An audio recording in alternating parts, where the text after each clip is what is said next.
से 90 साल पहले शहीद आजम भगत सिंह राजगुरु सुखदेव ने इसलिए शहादत दी थी ताकि हर किसान को उसकी फसल का उचित मूल्य मिले, हर नौजवान के हाथ में रोजगार हो, हमारी माताएं बहनें सुरक्षित रहें और सभी धर्मों और जातियों के लोग मिलजुल के रहें।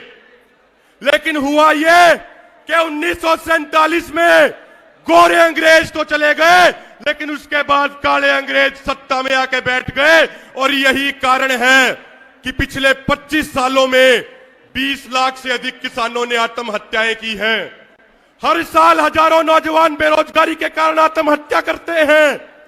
हर साल हजारों माताओं बहनों के साथ रेप होता है और राजनीतिक पार्टियां धर्म और जाति के नाम पे लोगों को बांट के अपनी राजनीतिक रोटियां सेकती हैं।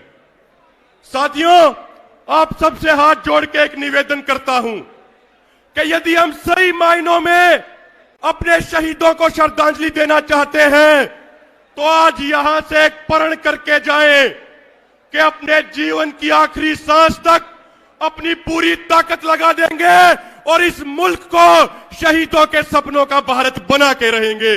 जब ये हम प्रण करेंगे तो शहीदों को सच्ची श्रद्धांजलि होगी।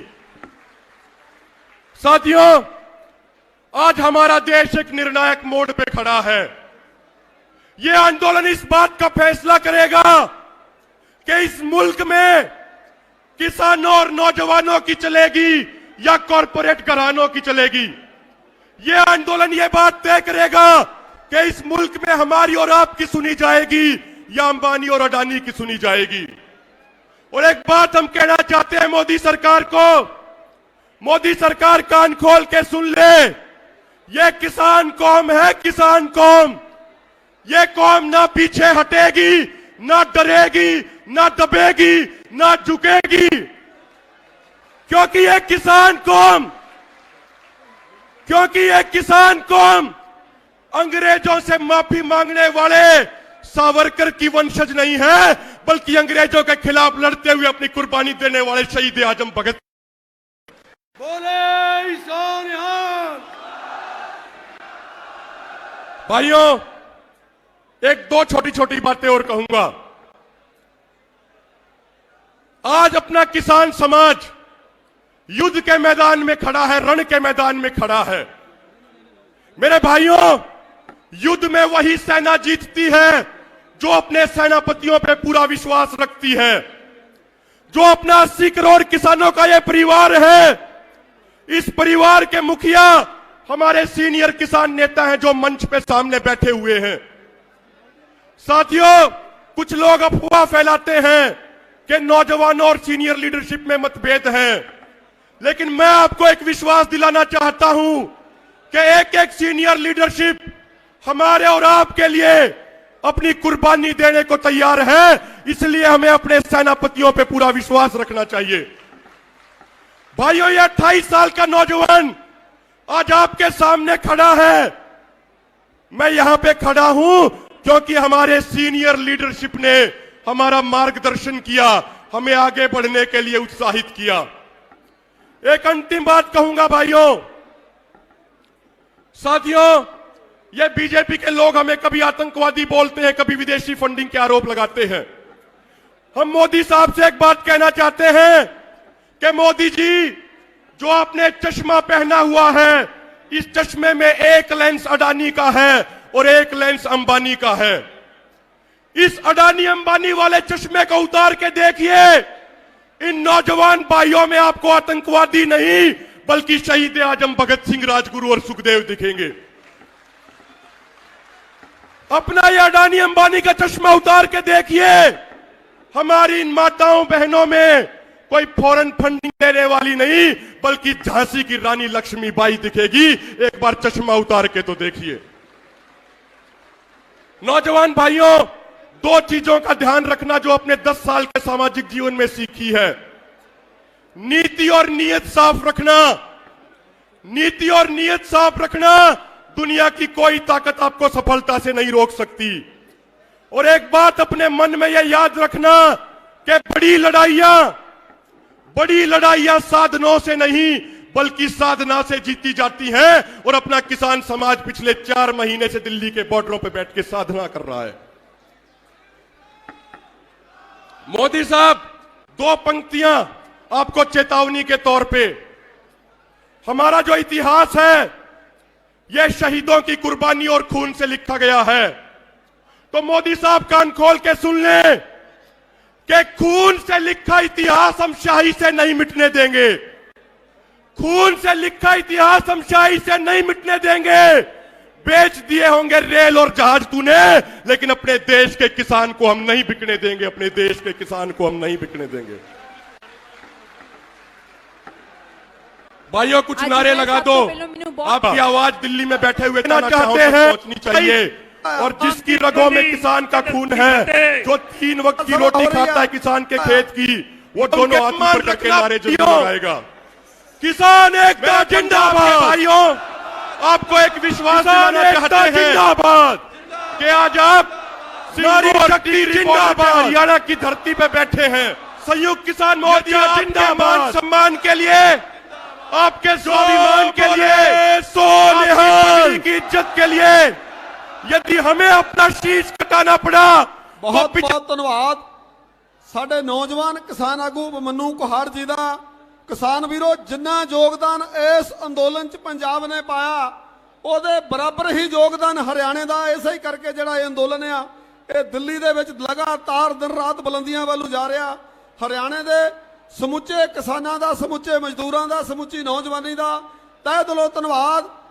ਹੁਣ ਅਸੀਂ ਧੰਨਵਾਦ ਕਰਦੇ ਹਾਂ ਕਿ ਇਸ ਕਿਸਾਨ ਮੋਰਚੇ ਦੇ ਦੌਰਾਨ ਜਿਹੜੇ ਕਿਸਾਨਾਂ ਨੇ ਸ਼ਹਾਦਤ ਦਾ ਜਾਮ ਪੀਤਾ, ਉਹਨਾਂ ਚੋਂ 5 ਕਿਸਾਨ ਪਰਿਵਾਰਾਂ ਨੂੰ 5 ਲੱਖ ਦੀ ਸਹਾਇਤਾ ਪਿੰਡ ਚੀਮਾ ਕਲਾਂ ਨੇੜੇ ਨੂਰਮਹਿਲ ਸਾਡੇ ਵੀਰ ਸਰਬਜੀਤ ਚੀਮਾ ਜਿਹੜੇ ਪੰਜਾਬੀ ਦੇ ਨਾਮੀ ਕਲਾਕਾਰ ਨੇ, ਉਹਨਾਂ ਦੇ ਨਗਰ ਦਾ ਇਹ ਉਪਰਾਲਾ ਕਿ ਉਹਨਾਂ ਨੇ 5 ਲੱਖ ਦੀ ਸਹਾਇਤਾ 5 ਪਰਿਵਾਰਾਂ ਨੂੰ ਕਰਨੀ ਹੈ। ਸੰਯੁਕਤ ਕਿਸਾਨ ਮੋਰਚੇ ਦੇ ਇਸ ਮੰਚ ਤੋਂ ਸਮੁੱਚੇ ਪਿੰਡ ਚੀਮਾ ਕਲਾਂ ਦੇ ਸਮੂਹ ਵਾਸੀਆਂ ਦਾ, ਸਮੁੱਚੇ NRI ਵੀਰਾਂ ਦਾ ਅਸੀਂ ਤਹਿ ਦਿਲੋਂ ਧੰਨਵਾਦ ਕਰਦੇ ਹਾਂ ਕਿ ਜਿਨ੍ਹਾਂ ਨੇ ਵੱਡਾ ਉਪਰਾਲਾ ਕੀਤਾ। ਪਹਿਲਾਂ ਵੀ ਕਿਸਾਨੀ ਸੰਘਰਸ਼ ਦੀ ਹਮਾਇਤ ਲਈ ਇੱਕ ਵੱਡਾ ਕਿਸਾਨੀ ਮੇਲਾ ਪਿੰਡ ਦੇ ਵਿੱਚ ਉਹਨਾਂ ਨੇ ਕੀਤਾ। ਉਹਨਾਂ ਦਾ ਸਮੁੱਚੇ ਨਗਰ ਦਾ ਧੰਨਵਾਦ। ਅਸੀਂ ਧੰਨਵਾਦੀ ਹਾਂ ਪੰਜਾਬੀ ਸੰਗੀਤ ਜਗਤ ਦੀਆਂ ਮਾਣਮੱਤੀਆਂ ਸ਼ਖਸੀਅਤਾਂ ਬੱਬੂ ਮਾਨ ਜੀ, ਸਿੱਪੀ ਗਿੱਲ, ਹੈਪੀ ਰਾਏਕੋਟੀ, ਸਾਡਾ ਵੀਰ ਅਮਤੋਜ ਮਾਨ, ਤੇ ਇਸ ਅੰਦੋਲਨ 'ਚ ਪਹਿਲੇ ਦਿਨ ਤੋਂ ਲਗਾਤਾਰ ਸਾਡਾ ਨਟ ਕੇ ਸਾਥ ਦੇ ਰਿਹਾ ਜਸ ਬਾਜਵਾ, ਸਾਡੀ ਭੈਣ ਸੋਨੀਆ ਮਾਨ, ਉਹ ਸਾਰੇ ਹੀ ਇਸ ਮੰਚ ਤੇ ਸ਼ੋਭਤ ਨੇ।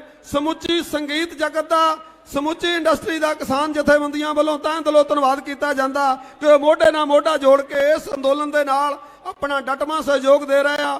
ਤੇ ਅਗਲੀ ਬੇਨਤੀ ਕਰਾਂਗੇ ਸਾਰੇ ਹੀ ਕਿਸਾਨ ਆਗੂਆਂ ਤੇ ਸਾਰੇ ਹੀ ਕਲਾਕਾਰ ਵੀਰਾਂ ਨੇ ਤੁਹਾਨੂੰ ਮੁਖਾਤਬ ਹੋਣਾ। ਇਸ ਕਰਕੇ ਹੈਪੀ ਰਾਏਕੋਟੀ ਉਹ ਵੀ ਵੀਰ ਸਾਡੇ ਕੋਲ ਮੰਚ ਤੇ ਪਹੁੰਚਿਆ, ਉਹਨਾਂ ਦਾ ਵੀ ਧੰਨਵਾਦ। ਆਪਾਂ ਲਗਾਤਾਰ ਇਹ ਸਟੇਜ ਚੱਲੇਗੀ, ਸਾਰੇ ਹੀ ਬੁਲਾਰਿਆਂ ਨੇ ਤੁਹਾਨੂੰ ਸੰਬੋਧਨ ਹੋਣਾ ਤੇ ਬੁਲਾਰਿਆਂ ਦੇ ਚਰਨਾਂ 'ਚ ਬੇਨਤੀ ਆ ਕਿ ਸਮੇਂ ਦੀ ਬਹੁਤ ਪਾਬੰਦੀ ਆ, ਆਪਾਂ ਥੋੜੇ ਸਮੇਂ 'ਚ ਆਪਣੀ ਵੱਡਾ ਸੰਦੇਸ਼ ਦੇਣ ਦਾ ਯਤਨ ਕਰੀਏ। ਅਗਲੀ ਬੇਨਤੀ ਆ ਸੀਨੀਅਰ ਕਿਸਾਨ ਆਗੂ ਸਰਦਾਰ ਜਗਜੀਤ ਸਿੰਘ ਜੀ ਡੱਲੇਵਾਲ, ਪ੍ਰਧਾਨ ਭਾਰਤੀ ਕਿਸਾਨ ਯੂਨੀਅਨ ਏਕਤਾ ਸਿੱਧੂਪੁਰੋਂ ਮੰਚ ਤੇ ਆਉਣਗੇ। ਟਾਈਮ ਜਿਹੜਾ ਆਪਾਂ ਕੋਸ਼ਿਸ਼ ਕਰੀਏ ਘੱਟ ਤੋਂ ਘੱਟ ਸਮੇਂ ਦੇ ਵਿੱਚ ਵੱਡੀ ਗੱਲ ਰੱਖਣ ਦਾ ਯਤਨ ਕਰੀਏ। ਸਾਰੇ ਬੁਲਾਰਿਆਂ ਦੀ ਭਾਵਨਾ, ਕਿਸਾਨ ਵੀਰੋ, ਸਮੁੱਚੀਆਂ ਕਿਸਾਨ ਜਥੇਬੰਦੀਆਂ ਦੀ ਅਗਵਾਈ ਕਰਨ ਵਾਲੀ ਲੀਡਰਸ਼ਿਪ ਆਪਾਂ ਕੋ ਮੰਚ ਤੇ ਵਿਰਾਜਮਾਨ ਹੈ। ਇਹਨਾਂ ਸਾਰੀਆਂ ਹੀ ਪਰਸਨੈਲਿਟੀਆਂ ਦਾ, ਸਾਰੀਆਂ ਹੀ ਕਿਸਾਨ ਜਥੇਬੰਦੀਆਂ ਦਾ ਬਹੁਤ ਬੜਬੁੱਲਾ ਯੋਗਦਾਨ ਆ। ਇਸੇ ਹੀ ਕਰਕੇ ਇਹ ਅੰਦੋਲਨ ਪਿਛਲੇ 5 ਮਹੀਨੇ ਤੋਂ ਸਫਲਤਾਪੂਰਵਕ ਲੜਿਆ ਜਾ ਰਿਹਾ। ਡੱਲੇਵਾਲ ਸਾਹਿਬ ਤੋਂ ਬਾਅਦ ਡਾਕਟਰ ਦਰਸ਼ਨਪਾਲ ਜੀ ਨੇ ਵੀ ਸੰਬੋਧਨ ਹੋਣਾ। ਕੋਸ਼ਿਸ਼ ਕਰਾਂਗੇ ਸਾਰੀਆਂ ਜਥੇਬੰਦੀਆਂ ਨੂੰ ਬਣਦਾ ਮਾਣ ਸਤਿਕਾਰ ਦੇਣ ਦਾ ਯਤਨ ਕਰਾਂਗੇ। ਸਰਦਾਰ ਜਗਜੀਤ ਸਿੰਘ ਜੀ ਡੱਲੇਵਾਲ ਸਾਹਿਬ।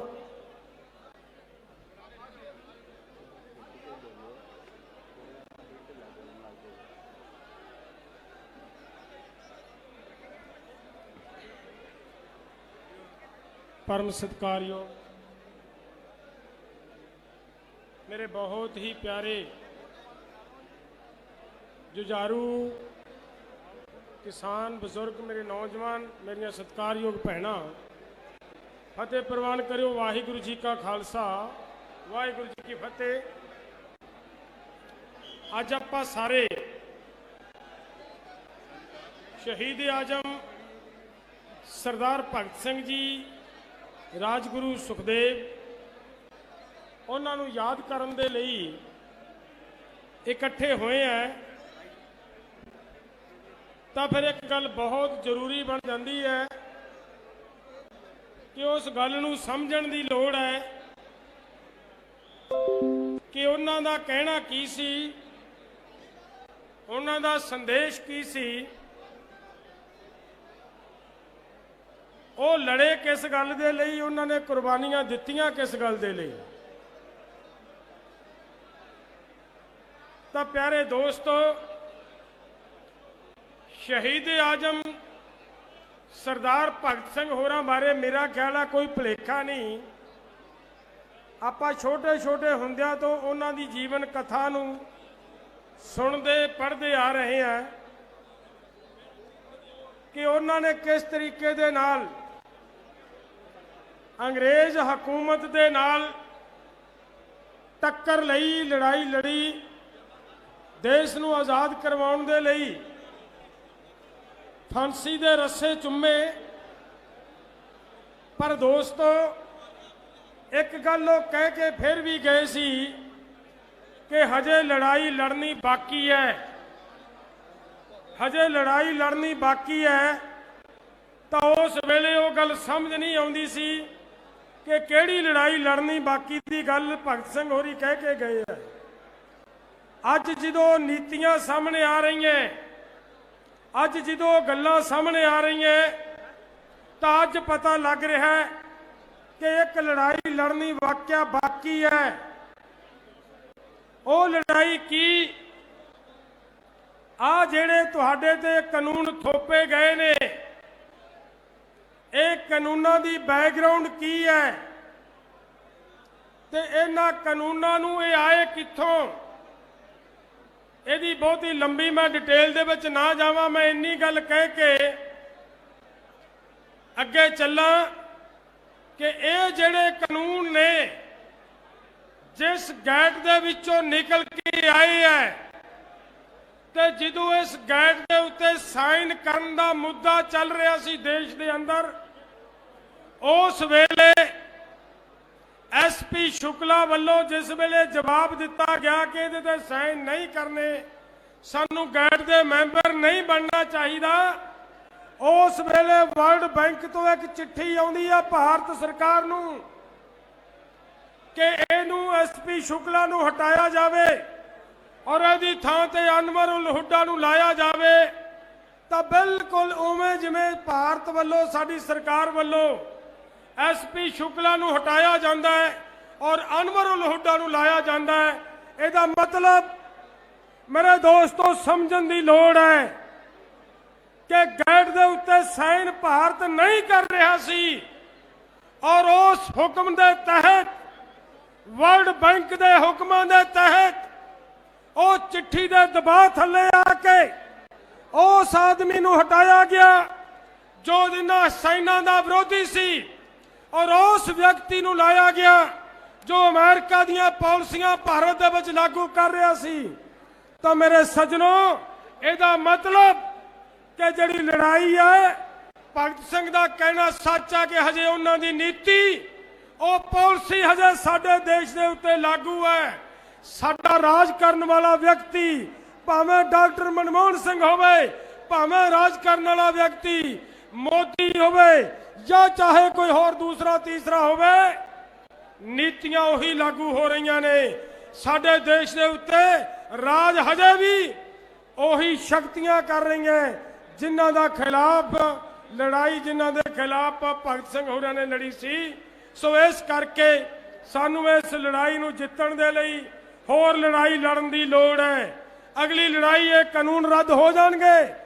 ਜਿਸ ਤਰ੍ਹਾਂ ਅਸੀਂ ਤਕੜੇ ਹੋ ਕੇ ਲੜ ਰਹੇ ਹਾਂ, ਤੁਸੀਂ ਸਹਿਯੋਗ ਦੇ ਰਹੇ ਹੋ, ਜਿੱਤ ਲਾਂਗੇ। ਪੂਰਾ ਦੇਸ਼ ਇਕਜੁੱਟ ਹੁੰਦਾ ਨਜ਼ਰ ਆ ਰਿਹਾ ਹੈ। ਪਰ ਮੇਰੇ ਦੋਸਤੋ, ਆਉਣ ਵਾਲੇ ਸਮੇਂ ਦੇ ਵਿੱਚ ਲੜਾਈ ਨੇ ਹੋਰ ਰੂਪ ਧਾਰਨ ਕਰਨਾ, ਕਾਨੂੰਨ ਹੋਰ ਰੂਪ ਦੇ ਵਿੱਚ ਆਉਣਗੇ। ਸੋ ਮੇਰੀ ਇੰਨੀ ਕੁ ਬੇਨਤੀ ਨੂੰ ਪ੍ਰਵਾਨ ਕਰਿਓ ਕਿ ਲੜਾਈ ਤੁਹਾਡੀ ਆ ਨੌਜਵਾਨੋ, ਤੁਸੀਂ ਲੜਨੀ ਹੈ, ਤੁਸੀਂ ਜਿੱਤਣੀ ਹੈ। ਤਕੜੇ ਹੋ ਕੇ ਇਸ ਲੜਾਈ ਨੂੰ ਜਿੱਤਣ ਦੇ ਲਈ ਇਕਜੁੱਟ ਹੋ ਕੇ ਅੱਗੇ ਵਧਣ ਦੀ ਲੋੜ ਹੈ। ਵਾਹਿਗੁਰੂ ਜੀ ਕਾ ਖਾਲਸਾ ਵਾਹਿਗੁਰੂ ਜੀ ਕੀ ਫਤਿਹ। ਬਹੁਤ ਬਹੁਤ ਧੰਨਵਾਦ ਸਰਦਾਰ ਡੱਲੇਵਾਲ ਸਾਹਿਬ ਜੀ ਦਾ। ਅਸੀਂ ਧੰਨਵਾਦੀ ਹਾਂ ਸਰਦਾਰ ਸਤਨਾਮ ਸਿੰਘ ਜੀ ਹੇੜੀਆਂ NRI, ਉਹ ਬਹੁਤ ਵੱਡੀ ਸਹਾਇਤਾ ਇਸ ਮੰਚ ਦੀ ਕਰਨ ਆਏ ਆ। ਥੋੜਾ ਸਮਾਂ ਠਹਿਰ ਕੇ ਉਹਨਾਂ ਨੂੰ ਮੰਚ ਦੇ ਉੱਤੋਂ ਇੱਕ ਅੱਧਾ ਮਿੰਟ ਬੁਲਾਉਣ ਦਾ ਜ਼ਰੂਰ ਕਰਾਂਗੇ।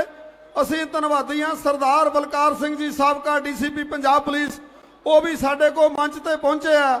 ਉਹ ਵੀ ਵੱਡੀ ਮਦਦ ਇਸ ਕਿਸਾਨ ਅੰਦੋਲਨ ਦੀ ਕਰ ਰਿਹਾ, ਉਹਨਾਂ ਦਾ ਵੀ ਧੰਨਵਾਦ।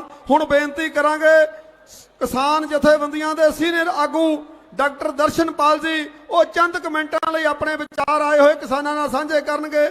ਡਾਕਟਰ ਦਰਸ਼ਨਪਾਲ ਜੀ, ਉਹਨਾਂ ਤੋਂ ਬਾਅਦ ਪੰਜਾਬੀ ਸੰਗੀਤ ਜਗਤ ਦੀ ਅਹਿਮ ਸ਼ਖਸੀਅਤ ਸਾਡਾ ਵੀਰ ਸਰਬਜੀਤ ਚੀਮਾ, ਉਹ ਵੀ 2 ਮਿੰਟ ਲਈ ਹਾਜ਼ਰੀ ਲਵਾਏਗਾ। ਇਹਨਾਂ ਤੋਂ ਬਾਅਦ ਚੀਮਾ ਸਾਹਿਬ ਤਿਆਰ ਰਹਿਣ ਜੀ। ਆਓ ਡਾਕਟਰ ਸਾਹਿਬ।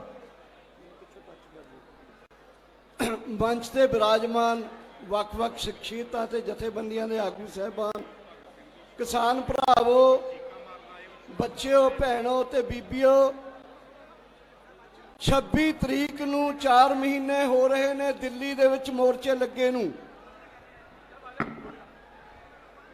ਇਹ 4 ਮਹੀਨਿਆਂ ਦੇ ਅੰਦਰ ਆਪਣੇ 300 ਦੇ ਕਰੀਬ ਕਿਸਾਨ ਸ਼ਹੀਦ ਹੋਏ ਨੇ, ਉੱਥੇ ਸਮੇਤ ਨਵਰੀਤ ਦੇ ਜੋ ਪੁਲਿਸ ਦੀ ਗੋਲੀ ਨਾਲ ਸ਼ਹੀਦ ਹੋਇਆ। 26 ਤਰੀਕ ਨੂੰ ਸੰਯੁਕਤ ਕਿਸਾਨ ਮੋਰਚੇ ਨੇ ਸੱਦਾ ਦਿੱਤਾ। ਅੱਜ 23 ਤਰੀਕ ਦਾ ਸੱਦਾ ਸਾਰੇ ਦੇਸ਼ ਵਿੱਚ ਸ਼ਹੀਦ ਭਗਤ ਸਿੰਘ ਰਾਜਗੁਰੂ ਸੁਖਦੇਵ ਦਾ ਸ਼ਹੀਦੀ ਦਿਨ ਮਨਾਉਣ ਦਾ। ਦਿੱਲੀ ਨੂੰ 5 ਬਾਰਡਰਾਂ ਤੇ ਘੇਰਿਆ ਹੋਇਆ ਕਿਸਾਨਾਂ ਨੇ ਤੇ ਲੋਕਾਂ ਨੇ। ਅੱਜ 5 ਬਾਰਡਰਾਂ ਦੇ ਉੱਤੇ ਵੱਡੀ ਗਿਣਤੀ 'ਚ ਨੌਜਵਾਨ ਗਏ ਹੋਏ ਨੇ, ਪੰਜਾਬ, ਹਰਿਆਣੇ ਤੇ ਨਾਲ ਦੇ ਸੂਬਿਆਂ ਤੋਂ। ਮੈਂ ਤੁਹਾਨੂੰ ਸਾਰਿਆਂ ਨੂੰ ਅਪੀਲ ਕਰਦਾ ਅਤੇ ਤੁਹਾਡੇ ਸਾਰਿਆਂ ਤੋਂ ਵਿਸ਼ਵਾਸ ਲੈਣ ਦੀ ਕੋਸ਼ਿਸ਼ ਕਰਦਾ। ਸੰਯੁਕਤ ਕਿਸਾਨ ਮੋਰਚੇ ਵੱਲੋਂ ਸੱਦਾ ਹੈ 26 ਤਰੀਕ ਨੂੰ ਕਿ ਸਵੇਰੇ 6 ਵਜੇ ਤੋਂ ਲੈ ਕੇ ਸ਼ਾਮ ਨੂੰ 6 ਵਜੇ ਤੱਕ ਸੰਪੂਰਨ ਭਾਰਤ ਬੰਦ ਕਰਨਾ। ਸਾਰੀਆਂ ਸੜਕਾਂ ਤੇ ਰੇਲਾਂ ਜਾਮ ਕਰਨੀਆਂ ਨੇ, ਸਾਰੀਆਂ ਮਾਰਕੀਟਾਂ ਬਾਜ਼ਾਰ ਬੰਦ ਕਰਨੇ ਨੇ। ਇਹ ਸੰਯੁਕਤ ਕਿਸਾਨ ਮੋਰਚੇ ਦੇ ਫੈਸਲੇ ਨੂੰ ਹੱਥ ਖੜੇ ਕਰਕੇ ਸਹਿਮਤੀ ਦਿਓ ਕਿ ਲਾਗੂ ਕਰੋਗੇ। ਤੁਹਾਡਾ ਬਹੁਤ ਬਹੁਤ ਧੰਨਵਾਦ। ਉਸ ਤੋਂ ਅੱਗੇ ਭਰਾਵੋ, ਇਸ 4 ਮਹੀਨਿਆਂ ਦੇ ਇਤਿਹਾਸਕ ਅੰਦੋਲਨ ਨੇ ਇਸ ਦੇਸ਼ ਦੇ ਵਿੱਚ ਮੋਦੀ ਸਰਕਾਰ ਦੀ ਨੀਂਦ ਹਰਾਮ ਕਰ ਰੱਖੀ ਹੈ। ਮੋਦੀ ਨੇ ਮੁਸਲਮਾਨਾਂ ਤੇ ਹਿੰਦੂਆਂ ਨੂੰ ਪਾੜਨ ਦੀ ਕੋਸ਼ਿਸ਼ ਕੀਤੀ। ਮੋਦੀ ਨੇ ਵੱਖ-ਵੱਖ ਸੂਬਿਆਂ ਦੇ ਲੋਕਾਂ ਨੂੰ ਲੜਾਉਣ ਦੀ ਕੋਸ਼ਿਸ਼ ਕੀਤੀ, ਲੇਕਿਨ ਮੋਦੀ ਦੇ ਉਹ ਸਾਰੀਆਂ ਚਾਲਾਂ ਨੇ ਜਿਹੜੀਆਂ ਇਸ ਮੋਰਚੇ ਦੀ ਇਸ ਲੜਾਈ ਦੇ ਅੱਗੇ ਮੁੱਦੇ ਮੂੰਹ ਡਿੱਗ ਪਈਆਂ। ਰਾਜਸਥਾਨ ਦੇ ਵਿੱਚ ਮੀਣਾ ਤੇ ਗੁੱਜਰ ਇਕੱਠੇ ਹੋਏ, ਮੁਜ਼ੱਫਰਨਗਰ ਦੇ ਵਿੱਚ ਮੁਸਲਮਾਨ ਤੇ ਹਿੰਦੂ ਇਕੱਠੇ ਹੋਏ। ਸਾਰੇ ਦੇਸ਼ ਦੇ ਵਿੱਚ ਕਿਸਾਨਾਂ ਦਾ ਏਕਾ ਜਾਰੀ ਹੈ। ਔਰ ਮੈਂ ਤਾਂ ਤੁਹਾਨੂੰ ਦੱਸਣਾ ਚਾਹੁੰਦਾ, ਮੈਂ ਕੱਲ ਕਰਨਾਟਕ ਤੋਂ 2 ਦਿਨ ਲਈ ਗਿਆ ਸੀ, ਅੱਜ ਆਇਆ। ਉੱਥੇ ਵੀ 2 ਐਡੀਆਂ ਪੰਚਾਇਤਾਂ ਹੋਈਆਂ ਨੇ। ਕੱਲ ਨੂੰ ਫਤਿਹਗੜ੍ਹ ਸਾਹਿਬ ਸਰਹੰਦ ਮੰਡੀ 'ਚ ਪੰਚਾਇਤ ਹੈ। 28 ਤਰੀਕ ਨੂੰ ਕਿ 29 ਤਰੀਕ ਨੂੰ ਆਨੰਦਪੁਰ ਸਾਹਿਬ 'ਚ ਵੱਡੀ ਪੰਚਾਇਤ ਹੈ। ਅੱਜ ਜੈਪੁਰ 'ਚ ਹੋ ਰਹੀ ਹੈ। 16-18 ਤਰੀਕ ਨੂੰ ਟਾਟਾ ਨਗਰ 'ਚ ਹੋਣੀ ਹੈ। ਇਸ ਕਿਸਮ ਦੀਆਂ ਸੈਂਕੜੇ ਇਕੱਠ ਹੋ ਚੁੱਕੇ ਨੇ। ਯਾਨੀ ਸਾਡਾ ਅੰਦੋਲਨ ਜਿੱਥੇ 4 ਮਹੀਨਿਆਂ ਤੋਂ ਦਿੱਲੀ ਦੇ ਵਿੱਚ ਅਸੀਂ ਨਾਕੇ ਲਾ ਕੇ ਬੈਠੇ ਹਾਂ, ਉੱਥੇ ਪੂਰੇ ਦੇਸ਼ ਦੇ ਵਿੱਚ ਫੈਲ ਰਿਹਾ ਨਹੀਂ, ਫੈਲ ਚੁੱਕਿਆ ਅੰਦੋਲਨ ਹੈ। ਔਰ ਪੂਰੇ ਦੇਸ਼ ਦੇ ਵਿੱਚ ਇਸ ਅੰਦੋਲਨ ਦੇ ਰਾਹੀਂ ਲੱਗੀ ਅੱਗ ਦੇ ਸੇਕ ਵਿੱਚ ਇੱਕ ਦਿਨ ਮੋਦੀ ਸਰਕਾਰ ਦੀ, ਭਾਰਤੀ ਜਨਤਾ ਦੀ ਸਰਕਾਰ ਸੜ ਕੇ ਸੁਆਹ ਹੋ ਜਾਊਗੀ। ਇਹ ਮੈਂ ਇੱਥੋਂ ਤੁਹਾਨੂੰ ਦੱਸਣਾ ਚਾਹੁੰਦਾ। ਤੁਸੀਂ ਦੇਖਿਆ ਕਿ ਕਿਵੇਂ ਪੰਜਾਬ ਦੇ ਵਿੱਚ ਤਾਕਤਾਂ ਦਾ ਤਵਾਜ਼ਨ ਬਦਲਿਆ। ਅੱਜ 23 ਮਾਰਚ ਹੈ, ਸ਼ਹੀਦੇ ਆਜ਼ਮ ਭਗਤ ਸਿੰਘ ਰਾਜਗੁਰੂ ਸੁਖਦੇਵ ਦੀ ਸ਼ਹਾਦਤ ਦਿਨ ਹੈ।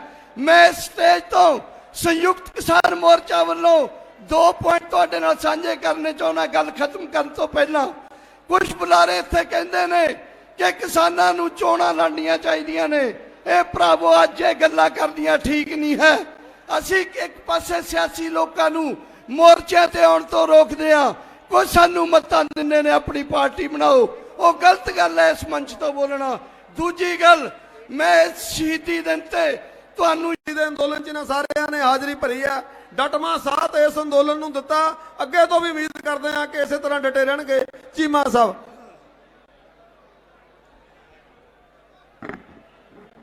सत्कारयोग बुजुर्गो, मेरियो मताओ, भैड़ो ते वीरो बच्चों, सब तो पहला फतेह प्रवान करिए।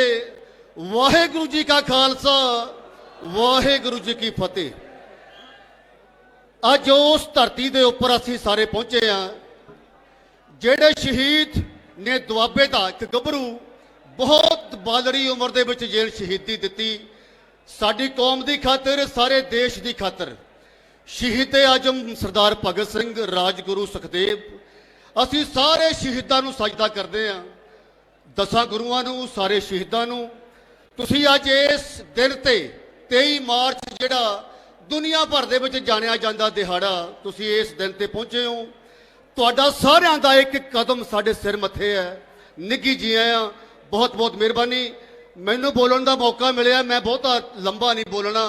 मैं धन्नवाद करना चाहूँगा सब तो पहला किसान जथेबंदियां दा, सारे समूह सिख जथेबंदियां दा, धार्मिक जथेबंदियां दा, निहंग सिंह जथेबंदियां दा, जेड़े किसानी अंदोलन दे विच मोढे नाल मोढा ला के खड़े होए ने। ते तुसीं सारे मेरे बुजुर्ग, मेरिया मावां, मेरे वड्डे ते छोटे वीर भैणां बच्चे, तुसीं सारे ही, तुहाडा सारिआं दा सब तो वडमुੱਲਾ योगदान है। तुहाडा सब तो पहला योगदान बनदा। तुहाडा सब का बहुत बहुत धन्नवाद। ते मैं बहुतियां गल्लां नहीं करनियां, 2 लाइनां तुहाडे नाल साझियां करनियां ने तुहाडी खिदमत। गीत बड़े आए ने साडे भी, होर मेरे गवैये वीर बैठे आ, पर बहुता लंबा समा नहीं लेना। चंद लाइनां मैं तुहाडे नाल शेयर करन जा रहा। हत्थ झंडा चक किरसानी दा, हो चा चढ़िया है कुर्बानी दा, होया वेख लै जोश जवानी दा, होया वेख लै जोश जवानी दा, नहीं रुकदा अद विचकारे, हक लैके जावांगे, हक लैके जावांगे, नी खाली मुड़दे नहीं सरकारे, हक लैके जावांगे, नी खाली मुड़दे नहीं सरकारे।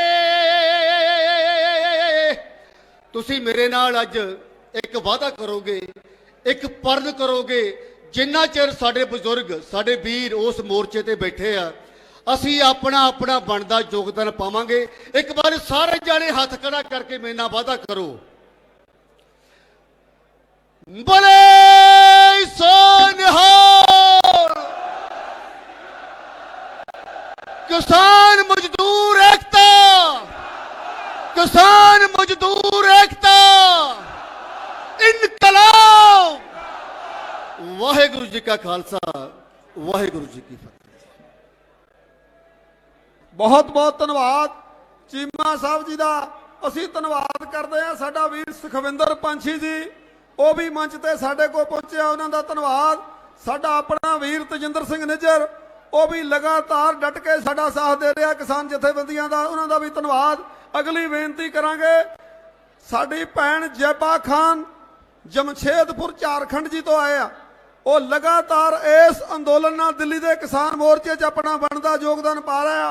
बहुत दूरों चल के इस पावन धरती खटकड़ कलां की धरती ते नतमस्तक होण पहुंचे आ। उन्होंने बेनती है कि 2 मिनट लई अपने विचारां दी सांझ पाउणगे।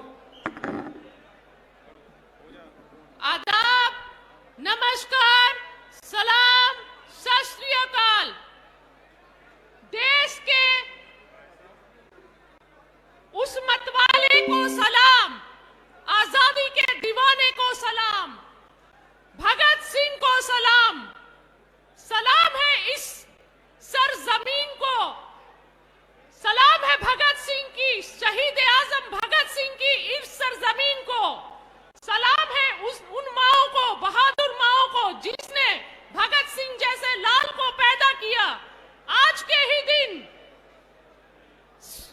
भगत सिंह, सुखदेव और राजगुरु को फांसी पर चढ़ा दिया गया और ये देश के बहादुर क्रांतिकारी अपनी देश की आजादी के लिए फांसी पर चढ़ गए।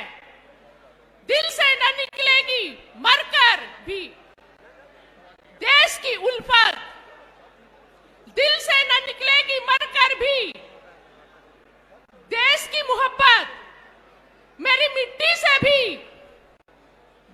खुशबू आएगी। अब भगत सिंह का जब नाम आता है तो जालियांवाला बाग की याद खुद ब खुद आ जाती है। किस तरह जालियांवाला बाग की हत्याकांड ने भगत सिंह की मानसिकता पर प्रभाव डाला था और वो किस तरह जालियांवाला बाग से खून भरी मिट्टी को बोतल में रख कर लाते हैं और फिर उसे देखते हैं और तब से उनके अंदर एक नफरत फैल जाती है और देश के लिए आजादी की फिक्र हो जाती है। जी हाँ, वो वही लहू था जिसमें सिख और मुसलमानों का खून इकट्ठे बहा था जालियांवाला बाग में। जब जालियांवाला बाग में हत्याकांड हो रही थी उस टाइम शहीदों और जख्मियों को उठाकर अमृतसर के खैरुद्दीन मस्जिद में लाया जाता और किस तरह मुअज्जिन घायलों को पानी पिलाते और मरहम पट्टी करते।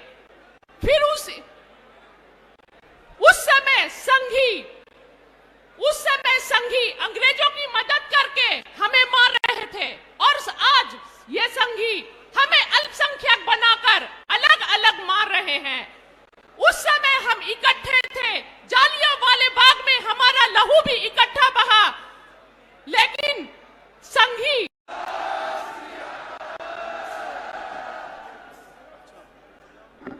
सरदार भगत सिंह ਉਹਨਾਂ ਦੇ ਸਾਥੀਆਂ ਦੀ ਕੁਰਬਾਨੀ ਨੂੰ ਯਾਦ ਕਰਨ ਲਈ ਇਕੱਤਰ ਹੋਏ। ਮੇਰੇ ਬਹੁਤ ਹੀ ਸਤਿਕਾਰਯੋਗ ਦੂਰੋਂ ਦੂਰੋਂ ਆਏ ਭਰਾਵੋ, ਬੱਚਿਓ, ਭੈਣੋ, ਬੀਬੀਓ ਤੇ ਮੰਚ ਤੇ ਬੈਠੇ ਆਗੂ ਸਾਹਿਬਾਨ, ਸਭ ਤੋਂ ਪਹਿਲਾਂ ਫਤਿਹ ਅਰਜ਼ ਕਰਾਂਗਾ। ਵਾਹਿਗੁਰੂ ਜੀ ਕਾ ਖਾਲਸਾ, ਵਾਹਿਗੁਰੂ ਜੀ ਕੀ ਫਤਿਹ। एक मैं बेनती है इस पासे खड़े सज्जना नूं जरूर करनी चाहांगा। जदों भी कोई सज्जन इत्थे बोलण उठदा शोर बहुत हुंदा। ये तुहाडा अपना प्रोग्राम है, इत्थे तुहाडीआं गल्लां होणीआं, कोई पोलीटिकल गल्लां नहीं होणीआं। किरपा करके चुप दा दान बख्शो। दोस्तों, मैं थोड़ियां गल्लां तुहाडे नाल करनी है।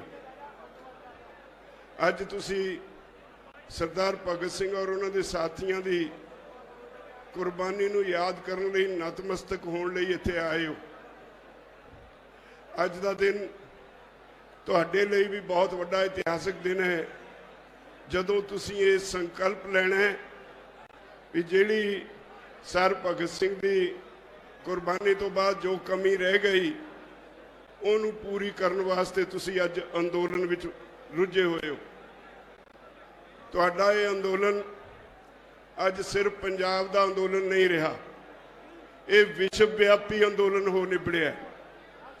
मैनू इस अंदोलन का फुरना 2017 के अक्तूबर महीने जदों मैनू सरकार ने नीति आयोग की मीटिंग च सद्दिया, उतों सरकारी वर्शन सुन के मेरे मन में आया भी सरकार कुराहे पैन लगी है, अज नहीं कल ये एक वड्डा अंदोलन खड़ा करना पएगा। फरवरी 2020 विच इस अंदोलन का बिगल बज चुका सी। 5 जून नूं सरकार ने ऑर्डीनेंस जारी किए। असी सारियां किसान जथेबंदियां इकट्ठियां होके अंदोलन की रूपरेखा तैयार करके अंदोलन नूं तेज करन लगे। मैं साफ कर दिया, कोई सज्जन कहते होणगे कामरेडां दा अंदोलन है या कोई धार्मिक अंदोलन है, ये किसानां दा अंदोलन है। इत्थे कामरेड वीरां दा वड्डापण है भी उन्होंने इस अंदोलन विच किसी वेले भी कामरेडी नहीं कोटी। उन्होंने इस अंदोलन विच किसी मुद्दिआं नूं तरजीह दे के अपना बनदार अहम रोल अदा किया है। इस करके एक किसानी सोच का अंदोलन है, इत्थे कोई पर्टिकुलर सोच नहीं। जे है तो सिर्फ किसानी सोच है जिहदे ते आधारित ये अंदोलन चल रहा है। साडे नाल ना तो कोई साडा बच्चा नौजवान निराश होया, ना अज निराश है। अज उत्ते सिंघू बॉर्डर ते ਵੱਡੀ ਗਿਣਤੀ ਵਿੱਚ ਕਿਸਾਨ ਇਕੱਠੇ ਹੋਏ ਆ, ਨੌਜਵਾਨ ਇਕੱਠੇ ਹੋਏ ਆ। ਉੱਥੇ ਵੀ ਇਸੇ ਤਰ੍ਹਾਂ ਦਾ ਸਮਾਗਮ ਚੱਲ ਰਿਹਾ ਹੈ। ਮੈਂ ਤੁਹਾਨੂੰ ਇੱਕ ਗੱਲੋਂ ਚੌਕਸ ਕਰਨਾ ਚਾਹੁੰਦਾ, ਭਾਜਪਾ ਇਹੋ ਜੀ ਛਾਤਰ ਪਾਰਟੀ ਹੈ ਜਿਹੜੀ ਲੋਕਾਂ 'ਚ ਗੁੰਮਰਾਹਕੁਨ ਪ੍ਰਚਾਰ ਕਰਨ ਲਈ ਅੱਜ ਤੱਕ ਦੀਆਂ ਸਾਰੀਆਂ ਪਾਰਟੀਆਂ ਦੀਆਂ ਸਰਕਾਰਾਂ ਨੂੰ ਪਿੱਛੇ ਛੱਡ ਗਈ ਹੈ। 3700 ਬੰਦਾ ਇਹਨਾਂ ਨੇ ਆਪਣੇ ਆਈਟੀ ਸੈੱਲ ਵਿੱਚ ਭਰਤੀ ਕੀਤਾ ਹੋਇਆ ਹੈ, ਜਿਹੜਾ ਅੰਦੋਲਨ ਦੀ ਲੀਡਰਸ਼ਿਪ ਨੂੰ ਬਦਨਾਮ ਕਰਨ ਦੀ ਕੋਸ਼ਿਸ਼ ਕਰਦਾ ਹੈ। ਤਰ੍ਹਾਂ ਤਰ੍ਹਾਂ ਦੇ ਸੋਸ਼ਲ ਮੀਡੀਆ ਤੇ ਮੈਸੇਜ ਪਾਉਂਦਾ ਹੈ, ਲੋਕਾਂ ਨੂੰ ਗੁੰਮਰਾਹ ਕਰਦਾ ਹੈ, ਸਾਡੀ ਲੀਡਰਸ਼ਿਪ ਨੂੰ ਗਾਲਾਂ ਕੱਢਣ ਦਾ ਕੰਮ ਕਰਦਾ ਹੈ ਤਾਂ ਕਿ ਇਦਾਂ ਲੱਗੇ ਜਿਵੇਂ ਲੋਕ ਗਾਲਾਂ ਕੱਢਦੇ ਹੋਣ। ਇਸ ਤੋਂ ਤੁਹਾਨੂੰ ਚੌਕਸ ਰਹਿਣ ਦੀ ਲੋੜ ਹੈ। ਮੈਂ ਇੱਕ ਗੱਲ ਤੁਹਾਨੂੰ ਸਪਸ਼ਟ ਦੱਸ ਦਿਆਂ, ਜਿਹੜੀ ਸਾਡੀ ਜ਼ਿੰਮੇਵਾਰੀ ਹੈ, ਅੱਜ ਸਰਕਾਰ ਮੇਜ਼ ਤੇ ਕਿਉਂ ਨਹੀਂ ਬਹਿੰਦੀ ਇਹ ਸਮਝ ਲੈਣਾ ਚਾਹੀਦਾ ਹੈ। ਸਰਕਾਰ ਅੱਜ ਤੱਕ ਦੇ ਸਭ ਤੋਂ ਵੱਡੇ ਝੂਠਿਆਂ ਦੀ ਸਰਕਾਰ ਹੈ। ਅਸੀਂ ਪਹਿਲੀਆਂ 4 ਮੀਟਿੰਗਾਂ ਵਿੱਚ ਜਿਹੜੀਆਂ 6-6 ਘੰਟੇ ਚੱਲੀਆਂ, ਕਲਾਸ ਬਾਈ ਕਲਾਸ ਬਹਿਸ ਕਰਕੇ ਕੱਲੇ ਕੱਲੇ ਕਾਨੂੰਨ ਨੂੰ ਦੇਸ਼ ਵਿਰੋਧੀ ਅਤੇ ਸੰਵਿਧਾਨ ਦੇ ਵਿਰੁੱਧ ਸਾਬਤ ਕਰ ਚੁੱਕੇ ਹਾਂ। ਸਰਕਾਰ ਨੂੰ ਸਾਡੀ ਕਿਸੇ ਗੱਲ ਦਾ ਜਵਾਬ ਨਹੀਂ ਸੀ। ਇਹੋ ਗੱਲ ਹੈ ਜਿਹੜਾ ਅੱਜ ਕਹਿੰਦੇ ਨੇ ਸੋਧਾਂ ਕਰਾਂਗੇ, ਕੋਈ ਸੁਪਨਾ ਨਹੀਂ ਆਇਆ ਉਹਨਾਂ ਨੂੰ ਸੋਧਾਂ ਦਾ। ਜਦੋਂ ਅਸੀਂ ਇੱਕ ਇੱਕ ਕਲਾਸ ਤੇ ਬਹਿਸ ਕਰਦੇ ਸੀ ਉਦੋਂ ਹੀ ਕਹਿੰਦੇ ਸੀ ਅੱਛਾ ਇਹਦੇ 'ਚ ਆਹ ਸੋਧ ਕਰ ਦਿੰਦੇ ਆ। ਦੂਜੀ ਕਲਾਸ ਤੇ ਬਹਿਸ ਕਰਦੇ ਸੀ, ਅੱਛਾ ਇਹਦੇ 'ਚ ਆਹ ਸੋਧ ਕਰ ਦਿੰਦੇ ਆ। ਫਿਰ ਸੋਧਾਂ ਦੀ ਇੱਕ ਲੰਬੀ ਲਿਸਟ ਬਣ ਗਈ ਜਿਹਨੂੰ ਅਸੀਂ ਰਿਜੈਕਟ ਕੀਤਾ ਤੇ ਸਾਨੂੰ ਸਰਕਾਰ ਦੇ ਮੰਤਰੀ ਕਹਿੰਦੇ ਆ, ਇੱਕ ਵੱਡਾ ਮੰਤਰੀ ਕਹਿੰਦਾ ਮੀਟਿੰਗ ਵਿੱਚ, ਭਰਾਵੋ ਕੋਈ ਐਸਾ ਰਸਤਾ ਲੱਭੋ ਜਿਹਦੇ ਨਾਲ ਸਰਕਾਰ ਦੀ ਵੀ ਇੱਜ਼ਤ ਬਚ ਜਾਏ, ਤੁਹਾਡਾ ਵੀ ਕੰਮ ਹੋ ਜਾਏ। ਇਹਦੇ ਮਾਨੇ ਕੀ ਹੈ? ਇਹਦੇ ਮਾਨੇ ਇਹ ਹੈ ਵੀ ਸਰਕਾਰ ਹਾਰ ਚੁੱਕੀ ਹੈ, ਇਖਲਾਕੀ ਤੌਰ ਤੇ ਸਰਕਾਰ ਦੀ ਹਾਰ ਹੋ ਚੁੱਕੀ। ਤੁਹਾਡੇ ਡੈਲੀਗੇਸ਼ਨ ਦੇ ਅੱਗੇ ਬੈਠਣ ਦੀ ਹਿੰਮਤ ਨਹੀਂ, ਇਸੇ ਕਰਕੇ ਅੱਜ ਆਨੇ ਬਹਾਨੇ ਗੱਲਬਾਤ ਤੋਂ ਟਾਲਾ ਵੱਟਦੀ ਹੈ। ਔਰ ਮੈਂ ਤੁਹਾਨੂੰ ਯਕੀਨ ਦਿਵਾਉਣਾ ਚਾਹੁੰਦਾ, ਤੁਹਾਡੀ ਇਹ ਲੀਡਰਸ਼ਿਪ ਇੰਨੀ ਤਿਆਰ ਹੈ ਇਸ ਸਰਕਾਰ ਕੋਲ ਕੱਲੇ ਕੱਲੇ ਕਾਨੂੰਨ ਤੇ ਬਹਿਸ ਕਰਨ ਲਈ। ਇਸ ਸਰਕਾਰ ਕੋਲ ਤੁਹਾਡੀ ਇਸ ਲੀਡਰਸ਼ਿਪ ਦਾ, ਇਹਦੀ ਟੀਮ ਦਾ ਕੋਈ ਜਵਾਬ ਨਹੀਂ। ਉਹ ਲਾਜਵਾਬ ਹੋ ਜਾਂਦੇ ਨੇ, ਇਸ ਕਰਕੇ ਉੱਠ ਕੇ ਮੀਟਿੰਗ ਛੱਡ ਕੇ ਚਲੇ ਜਾਂਦੇ ਨੇ। ਤਾਂ ਮੈਂ ਤੁਹਾਨੂੰ ਸਾਰਿਆਂ ਨੂੰ ਇੱਕੋ ਬੇਨਤੀ ਕਰਨੀ ਹੈ, ਆਉਣ ਵਾਲਾ ਸਮਾਂ ਬਹੁਤ ਹੀ ਗੰਭੀਰਤਾ ਨਾਲ ਲੜਨ ਦਾ ਸਮਾਂ ਹੈ। ਮੈਂ ਇਹ ਕਹਿ ਸਕਦਾ ਕਿਉਂਕਿ ਇਸ ਅੰਦੋਲਨ ਦਾ ਧੁਰਾ ਪੰਜਾਬ ਹੈ। ਪੰਜਾਬੀਓ, ਤੁਹਾਡੀ ਸਾਖ ਸਾਰੀ ਦੁਨੀਆ ਵਿੱਚ ਇੱਜ਼ਤ ਵਿੱਚ ਨੰਬਰ 1 ਤੇ ਗਈ ਹੈ। ਇਸ ਅੰਦੋਲਨ ਨੇ ਤੁਹਾਡੀ ਸਾਰੀ ਦੁਨੀਆ ਵਿੱਚ ਇੱਜ਼ਤ ਵਧਾਈ ਹੈ। ਇਸ ਅੰਦੋਲਨ ਨੇ ਭਾਈਚਾਰਾ ਮਜ਼ਬੂਤ ਕੀਤਾ ਹੈ, ਜਾਤ ਪਾਤ ਖਤਮ ਕੀਤੀ ਹੈ। मानस की जात सभ्य एक है पहचान वो। इस अंदोलन ने गुरु नानक पातशाह ने जेड़ा राह दिखाया, उस रस्ते ते चल के इनू सफलता दे नेड़े ले आंदा है। और इस अंदोलन ने जुरत की है जो गुरु नानक पातशाह ने कहा, राजे सिंह मुकद्दम कुत्ते। इतिहास हम शाही से नहीं मिटाना दे मुंह ते आज जो कहंदे ने ये ते बड़ा सख्त बोलदे ने, उन्होंने डर लगन लगे अकेले नहीं ਤੁਹਾਡੇ ਇਹਨਾਂ ਜਥੇਬੰਦੀਆਂ ਤੋਂ ਸ਼ਾਮਲ, ਕਿਉਂਕਿ ਉਹਨਾਂ ਕੋਲ ਸਰਕਾਰ ਹੈ, ਉਹਨਾਂ ਕੋਲ ਮੀਡੀਆ ਹੈ, ਉਹ ਗੁੰਮਰਾਹਕੁਨ ਪ੍ਰਚਾਰ ਕਰਦੇ ਨੇ ਨੀਤੀ। ਤੁਹਾਡੇ ਇਸ ਅੰਦੋਲਨ ਨੇ ਜਾ ਕੇ ਦੂਜੇ ਰਾਜਾਂ ਵਿੱਚ ਜਦੋਂ ਉਹਨਾਂ ਨੂੰ ਹੋਰ ਕੁਝ ਸਮਝ ਨਹੀਂ ਪੈਂਦਾ, ਸਿਰਫ ਵੋਟ ਦੀ ਰਾਜਨੀਤੀ ਦੀ ਸਮਝ ਪੈਂਦੀ ਹੈ, ਇਸ ਅੰਦੋਲਨ ਨੇ ਫੈਸਲਾ ਕੀਤਾ ਤਾਂ ਵੋਟ ਤੇ ਚੋਟ ਕਰੋ। ਅਸੀਂ ਬੰਗਾਲ 'ਚ ਜਾ ਕੇ ਉੱਥੇ ਤੇ ਬੰਗਾਲ ਦੇ ਭਰਾਵਾਂ ਨੂੰ ਇੱਕ ਅਪੀਲ ਕੀਤੀ। ਅੱਜ ਸਥਿਤੀ ਇਹ ਹੈ, ਭਈ ਤੁਸੀਂ ਪੜ੍ਹਿਆ ਹੋਣਾ ਸੋਸ਼ਲ ਮੀਡੀਆ ਤੇ, ਪਰਸੋਂ ਭੱਜਿਆ ਸਟੇਜ ਤੋਂ ਅਮਿਤ ਸ਼ਾਹ ਕੇਂਦਰ ਦਾ ਗ੍ਰਹਿ ਮੰਤਰੀ, ਲੋਕਾਂ ਕਿਸਾਨਾਂ ਦੇ ਨਾਰਿਆਂ ਦੇ ਨੂੰ ਸੁਣ ਕੇ ਸਟੇਜ ਤੋਂ ਭੱਜ ਗਿਆ ਔਰ ਡਿੱਗ ਪਿਆ।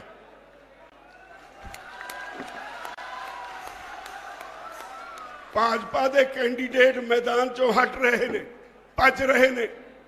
ਅੱਜ ਸਾਰੇ ਦੇਸ਼ ਵਿੱਚ ਸਾਡੇ ਕੋਲੋਂ ਉਨੀਆਂ ਕਾਨਫਰੰਸਾਂ ਉਨੀਆਂ ਰੈਲੀਆਂ ਅਟੈਂਡ ਨਹੀਂ ਹੋ ਰਹੀਆਂ। ਇੰਨੇ ਤੁਹਾਡੇ ਲੀਡਰ ਨਹੀਂ ਜਿਹੜੇ ਸਾਰੇ ਦੇਸ਼ ਵਿੱਚ ਥਾਂ ਥਾਂ ਜਾ ਸਕਣ।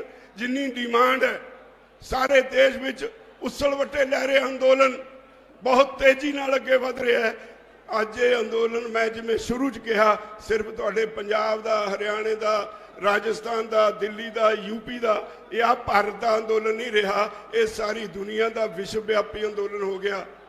ਅੱਜ ਕਾਰਪੋਰੇਟ ਵਰਸਸ ਲੋਕ ਇਹ ਸਥਿਤੀ ਪੈਦਾ ਹੋ ਗਈ ਜਿੱਥੇ ਮੋਦੀ ਨੇ ਇਹਨੂੰ ਖੇਤੀ ਸੈਕਟਰ ਨੂੰ ਕਾਰਪੋਰੇਟ ਸੈਕਟਰ ਬਣਾਉਣ ਦੀ ਕੋਸ਼ਿਸ਼ ਕੀਤੀ ਸੀ, ਉੱਥੇ ਅੱਜ ਸਾਰੀ ਦੁਨੀਆ ਦੇ ਕਾਰਪੋਰੇਟਸ ਇਹ ਚਿੰਤਾ 'ਚ ਪੈ ਗਏ ਵੀ ਜੇ ਹਿੰਦੁਸਤਾਨ ਦਾ ਇਹ ਅੰਦੋਲਨ ਕਾਮਯਾਬ ਹੋ ਗਿਆ ਤਾਂ ਸਾਰੀ ਦੁਨੀਆ ਵਿੱਚ ਲੋਕ ਕਾਰਪੋਰੇਟਸ ਦੇ ਖਿਲਾਫ ਖੜੇ ਹੋ ਜਾਣਗੇ, ਉਹਦੀ ਲੁੱਟ ਦੇ ਖਿਲਾਫ ਖੜੇ ਹੋ ਜਾਣਗੇ। ਲੜਾਈ ਇੱਥੇ ਖੜੀ ਹੈ। ਮੈਂ ਤੁਹਾਨੂੰ ਇੱਕ ਬੇਨਤੀ ਕਰਾਂ, ਤੁਹਾਡੇ ਤੇ ਇੱਕ ਬਹੁਤ ਵੱਡੀ ਜ਼ਿੰਮੇਵਾਰੀ ਹੈ। ਸਾਨੂੰ ਬਹੁਤ ਕੁਝ ਕਹਿ ਲਿਆ ਸਰਕਾਰ ਨੇ, ਖਾਲਿਸਤਾਨੀ, ਆਤੰਕਵਾਦੀ, ਪਾਕਿਸਤਾਨੀ, ਇਹ ਸਭ ਕੁਝ ਕਹਿ ਕੇ ਦੇਖ ਲਿਆ। ਇਹ ਪੰਜਾਬ ਦਾ ਅੰਦੋਲਨ, ਇਹ ਪੰਜਾਬ ਹਰਿਆਣੇ ਦਾ ਅੰਦੋਲਨ, ਫਿਰ ਉੱਤਰੀ ਭਾਰਤ ਦਾ ਅੰਦੋਲਨ। ਜਦੋਂ ਅਸੀਂ ਸਾਰੇ ਦੇਸ਼ ਵਿੱਚ ਰੇਲਾਂ ਰੋਕੀਆਂ, 21 ਰਾਜਾਂ 'ਚ ਰੇਲਾਂ ਜਾਮ ਹੋ ਗਈਆਂ ਤੇ ਸਰਕਾਰ ਦਾ ਮੂੰਹ ਬੰਦ ਹੋ ਗਿਆ। ਤੋ ਇਸ ਲਈ ਇਹ ਗੱਲ ਖਿਆਲ ਰੱਖਿਓ, ਸਰਕਾਰ ਦੀਆਂ ਬਹੁਤ ਸਾਰੀਆਂ ਤਾਕਤਾਂ, ਉਹਦੀਆਂ ਏਜੰਸੀਆਂ ਲੀਡਰਸ਼ਿਪ ਨੂੰ ਭੰਡਣ ਲੱਗੀਆਂ, ਲੀਡਰਸ਼ਿਪ ਨੂੰ ਧਮਕੀਆਂ ਦਿੰਦੀਆਂ, ਪਰ ਇਹ ਲੀਡਰਸ਼ਿਪ ਡਰਨ ਵਾਲੀ ਨਹੀਂ, ਸਿਰਫ ਤੁਹਾਤੋਂ ਡਰਦੀ ਹੈ ਵੀ ਦੇਖਿਓ ਕਿਤੇ ਗੁੰਮਰਾਹ ਨਾ ਹੋ ਜਾਇਓ। ਸਰਕਾਰ ਦੀਆਂ ਏਜੰਸੀਆਂ ਦੇ ਪ੍ਰਚਾਰ ਵਿੱਚ ਭੁਲੇਖੇ 'ਚ ਨਾ ਰਹੋ। ਅੰਦੋਲਨ ਤੁਹਾਡਾ ਸਿਖਰ ਤੇ ਗਿਆ ਹੋਇਆ ਹੈ, ਕੋਈ ਤਾਕਤ ਤੁਹਾਨੂੰ ਜਿੱਤਣ ਤੋਂ ਰੋਕ ਨਹੀਂ ਸਕਦੀ ਹੈ, ਮੈਂ ਤੁਹਾਨੂੰ ਯਕੀਨ ਦਿਵਾਉਣਾ।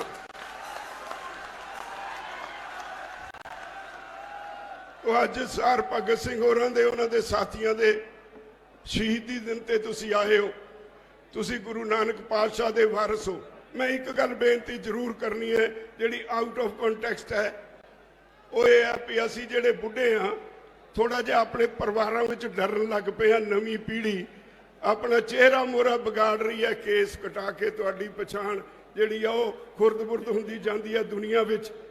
ਜੇ ਕਿਤੇ ਇਹਨੂੰ ਮੇਰੀ ਅਪੀਲ ਨੂੰ ਤੁਸੀਂ ਸੁਣਦੇ ਹੋ, ਇਹਦੇ ਤੇ ਅਮਲ ਕਰੋ। ਕੋਈ ਸਮਾਂ ਸੀ ਤੁਸੀਂ ਪਗੜੀਆਂ ਬੰਨਣ ਲੱਗ ਪਏ ਸੀ, ਇਹ ਵੀ ਅੱਜ ਲੋੜ ਹੈ ਸਮੇਂ ਦੀ, ਕਿਉਂਕਿ ਤੁਸੀਂ ਆਧਾਰ ਹੋ ਇਸ ਅੰਦੋਲਨ ਦਾ। ਸਾਡੀ ਨਵੀਂ ਪੀੜ੍ਹੀ ਇਸ ਅੰਦੋਲਨ ਦਾ ਆਧਾਰ ਹੈ। ਤੁਸੀਂ ਸਾਡੀ ਤਾਕਤ ਹੋ। ਅਸੀਂ ਠਰੰਮੇ ਨਾਲ ਤੁਹਾਨੂੰ ਸਮਝਾ ਸਕਦੇ ਹਾਂ, ਤਾਕਤ ਤੁਸੀਂ ਹੋ। ਲੜਿਆ ਤੁਹਾਡੇ ਸਿਰ ਤੇ ਜਾਣਾ, ਇਹ ਅੰਦੋਲਨ ਲੜਿਆ ਜਾ ਰਿਹਾ, ਪਰ ਆਪਣੇ ਵਿਰਸੇ ਨੂੰ ਵੀ ਪਛਾਣੋ। ਅਸੀਂ ਇਹ ਖਿਆਲ ਰੱਖੀਏ ਜਿਹਨੇ ਆਧਾਰ ਤਿਆਰ ਕੀਤਾ ਉਹਦੀ ਜ਼ਿੰਮੇਵਾਰੀ ਵੀ ਵੱਧ ਹੁੰਦੀ ਹੈ। ਇਸ ਅੰਦੋਲਨ ਦਾ ਆਧਾਰ ਪੰਜਾਬੀਆਂ ਨੇ ਤਿਆਰ ਕੀਤਾ। ਸਰਕਾਰ ਕਹਿ ਰਹੀ ਹੈ ਭਾਈ ਜੀ ਉਥੋਂ ਮੋਰਚੇ 'ਚੋਂ ਲੋਕ ਜਾਣ ਲੱਗ ਪਏ, ਉਹਨੂੰ ਇਹ ਨਹੀਂ ਪਤਾ ਵੀ ਸਾਡੇ ਹਰ ਪਿੰਡ 'ਚ ਫੈਸਲਾ ਇਹ ਹੋ ਗਿਆ ਪਿਹਾੜੀ ਦੀ ਪਾਰਟੀ ਆ ਉਹ ਵੀ ਕਰਨੀ ਹੈ।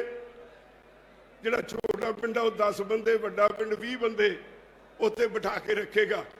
ਉਹਨੂੰ ਇਹ ਵੀ ਦੀਂਦਾ ਹੈ ਵੀ ਸਾਡੇ ਪੱਕੇ ਪੈਰੀ ਬੈਠਣ ਦੀ ਨਿਸ਼ਾਨੀ ਇਹ ਵੀ ਹੈ ਅਸੀਂ ਪੱਖੇ ਫਿੱਟ ਕਰਨ ਲੱਗ ਪਏ, ਅਸੀਂ ਕੂਲਰ ਉੱਥੇ ਲਾਉਣ ਲੱਗ ਪਏ, ਉੱਥੇ ਏਸੀ ਫਿੱਟ ਹੋ ਰਹੇ ਹੈ, ਉੱਥੇ ਅਸੀਂ ਆਪਣੇ ਘਰ ਪੱਕੇ ਬਣਾ ਲਏ ਤੇ ਉਤੋਂ ਅਸੀਂ ਹਿੱਲਣ ਵਾਲੇ ਨਹੀਂ ਜਦੋਂ ਤੱਕ ਫਤਿਹ ਨਹੀਂ ਹੁੰਦਾ ਮੋਰਚਾ। ਸਰਕਾਰ ਕਹਿੰਦੀ ਹੈ ਇਹਨਾਂ ਨੂੰ ਫੰਡਿੰਗ ਬਾਹਰੋਂ ਹੁੰਦੀ ਹੈ। ਅੱਜ ਆਉਂਦੇ ਰਹਿਣ ਸਾਡੇ ਭਰਾ ਜਿਹੜੇ ਸਾਰੀ ਦੁਨੀਆ 'ਚ ਬੈਠੇ ਨੇ, ਹੁੰਦੀ ਆ ਫੰਡਿੰਗ ਬਾਹਰੋਂ, ਸਾਡੇ ਹੀ ਨੇ ਸਾਨੂੰ ਫੰਡਿੰਗ ਕਰਦੇ ਨੇ। ਉਹ ਆਉਂਦੇ ਨੇ ਇੱਥੇ ਆਪਣੇ ਭਰਾਵਾਂ ਨੂੰ ਕੁਝ ਨਾ ਕੁਝ ਦੇ ਕੇ ਚਲੇ ਜਾਂਦੇ ਨੇ। ਆ ਇੱਥੇ ਬਾਰ-ਬਾਰ ਕੀ ਅਨਾਉਂਸਮੈਂਟਾਂ ਹੋ ਰਹੀਆਂ, ਜਿਹੜੇ ਸਾਡੇ ਵੀਰ ਵਿਦੇਸ਼ਾਂ 'ਚ ਬੈਠੇ ਨੇ, ਇੱਥੇ ਆ ਕੇ ਜਿਹੜੇ ਸ਼ਹੀਦ ਹੋ ਗਏ ਉਹਨਾਂ ਦੇ ਪਰਿਵਾਰਾਂ ਦੀ ਮਦਦ ਦਾ ਥਾਂ-ਥਾਂ ਐਲਾਨ ਹੋ ਰਿਹਾ। ਤੋ ਇਹ ਅੱਜ ਤੁਹਾਡੀ ਪੱਗ ਦਾ ਸਵਾਲ ਹੈ, ਤੁਹਾਡੀ ਇੱਜ਼ਤ ਦਾ ਸਵਾਲ ਹੈ, ਕਿਉਂਕਿ ਤੁਸੀਂ ਆਧਾਰ ਹੋ ਇਸ ਅੰਦੋਲਨ ਦਾ। ਤੇ ਮੈਂ ਤੁਹਾਨੂੰ ਆਪਣੀ ਲੀਡਰਸ਼ਿਪ ਵੱਲੋਂ, ਸਾਰੀਆਂ ਜਥੇਬੰਦੀਆਂ ਵੱਲੋਂ ਇਹ ਵਾਅਦਾ ਕਰਦਾ ਭਈ ਅੰਦੋਲਨ ਕਿਸੇ ਕੀਮਤ ਤੇ ਲੀਡਰਸ਼ਿਪ ਦੇ ਪੈਰੋਂ ਨਹੀਂ ਹਾਰੇਗਾ। ਹਾਂ ਤੁਸੀਂ ਜ਼ਰੂਰ ਖਿਆਲ ਰੱਖਿਓ ਸਰਕਾਰੀ ਏਜੰਸੀਆਂ, ਭਾਜਪਾ ਦੀਆਂ ਜਿਹੜੀਆਂ IT ਸੈੱਲ ਹੈ ਉਹਦੀਆਂ ਗੱਲਾਂ ਵਿੱਚ ਨਹੀਂ ਆਉਣਾ। ਅੰਦੋਲਨ ਨੂੰ ਕਮਜ਼ੋਰ ਨਹੀਂ ਕਰਨਾ। ਅੰਦੋਲਨ ਤੁਹਾਡਾ ਜਿੱਤੇਗਾ, ਜਿੱਤੇਗਾ, ਜਿੱਤੇਗਾ। ਬਹੁਤ ਬਹੁਤ ਧੰਨਵਾਦ। ਬੋਲੇ ਸੋ ਨਿਹਾਲ। ਬਹੁਤ ਬਹੁਤ ਧੰਨਵਾਦ ਸੀਨੀਅਰ ਕਿਸਾਨ ਆਗੂ ਸਰਦਾਰ ਬਲਵੀਰ ਸਿੰਘ ਜੀ ਰਾਜੇਵਾਲ ਸਾਹਿਬ ਦਾ। ਕਿਸਾਨ ਵੀਰੋ, ਪਿਛਲੇ 5 ਦਹਾਕਿਆਂ ਤੋਂ 50 ਸਾਲਾਂ ਤੋਂ ਨਿਰੰਤਰ ਕਿਸਾਨੀ ਦਾ ਝੰਡਾ ਚੱਕ ਕੇ ਲਗਾਤਾਰ ਯਤਨਸ਼ੀਲ ਨੇ ਰਾਜੇਵਾਲ ਸਾਹਿਬ, ਉਹਨਾਂ ਦੇ ਨਾਲ ਸਰਦਾਰ ਜਗਜੀਤ ਸਿੰਘ ਜੀ ਡੱਲੇਵਾਲ ਸਾਹਿਬ, ਹੋਰ ਸਾਰੀ ਸੀਨੀਅਰ ਲੀਡਰਸ਼ਿਪ, ਡਾਕਟਰ ਦਰਸ਼ਨਪਾਲ ਜੀ, ਅਸੀਂ ਸਾਰੀ ਸਮੁੱਚੀ ਕਿਸਾਨ ਜਥੇਬੰਦੀਆਂ ਦੇ ਸੀਨੀਅਰ ਆਗੂ ਸਰਦਾਰ ਸਤਨਾਮ ਸਿੰਘ ਜੀ ਵਹਿਰੂ ਸਾਹਿਬ, ਸਰਦਾਰ ਬਲਦੇਵ ਸਿੰਘ ਜੀ ਸਿਰਸਾ ਸਾਹਿਬ ਬੈਠੇ ਆ। ਸਮੁੱਚੇ ਆਗੂਆਂ ਦਾ ਤਹਿ ਦਿਲੋਂ ਧੰਨਵਾਦ ਕਰਦੇ ਆ। ਅਗਲੀ ਬੇਨਤੀ ਕਰਾਂਗੇ, ਸਾਡਾ ਨੌਜਵਾਨ ਸਾਥੀ ਪੰਜਾਬੀ ਸੰਗੀਤ ਜਗਤ ਵਿੱਚ ਬੜਬੁੱਲਾ ਯੋਗਦਾਨ ਪਾਉਣ ਵਾਲਾ ਵੀਰ ਜਸ ਬਾਜਵਾ, ਜਿਹੜਾ ਕਿ ਲਗਾਤਾਰ 15 ਅਗਸਤ ਤੋਂ ਇਸ ਅੰਦੋਲਨ ਦੇ ਨਾਲ ਜੁੜ ਕੇ ਮੋਢੇ ਨਾਲ ਮੋਢਾ